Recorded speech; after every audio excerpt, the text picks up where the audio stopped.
Ransomware, ये क्या होता है नंदिता मैम? रैंसमवेयर एक परसिस्टेंट मालवेयर है जो सिस्टम में लगातार गड़बड़ी पैदा करता रहता है। सोचो कि तुम अपने कंप्यूटर पर इस स्क्रीन को खोज रहे हो या शब्दों को ऐसे रख रहे हो।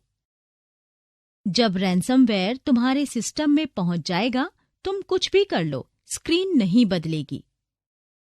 तब तुम समझ जाओ कि ये रैंसमवेयर हमला है।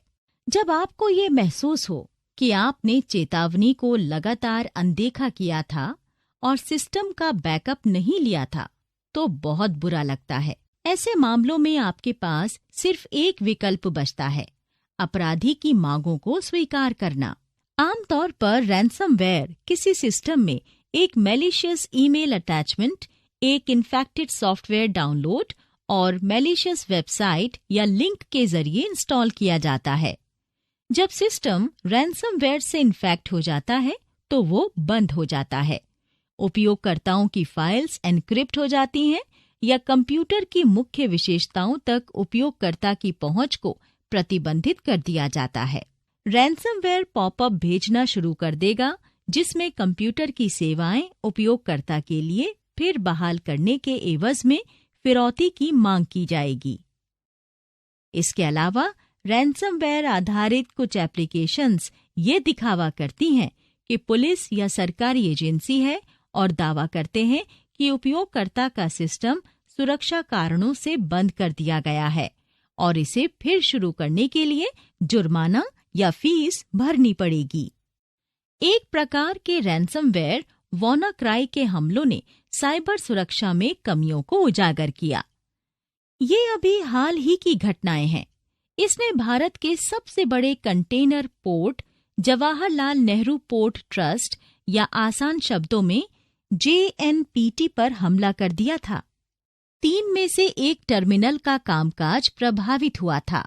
ये हमला वैश्विक स्तर पर एक बड़े रैंसमवेयर हमले का हिस्सा था, जिसने तमाम रूसी तेल कंपनियों, यूक्रेन के बैंकों और यूरोप की बहुराष्ट्रीय कंपनियों, संक्षेप में MNCs का कामकाज बंद कर दिया था।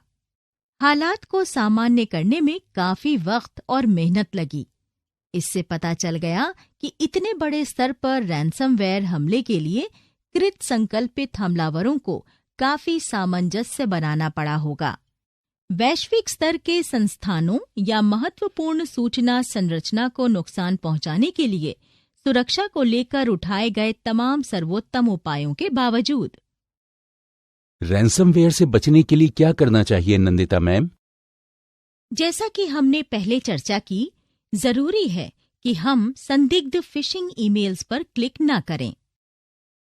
ये खतरे तब पैदा होते हैं जब हम कम सोचते हैं और हर तरह की वेबसाइट्स पर खुशी से क्लिक कर देते हैं।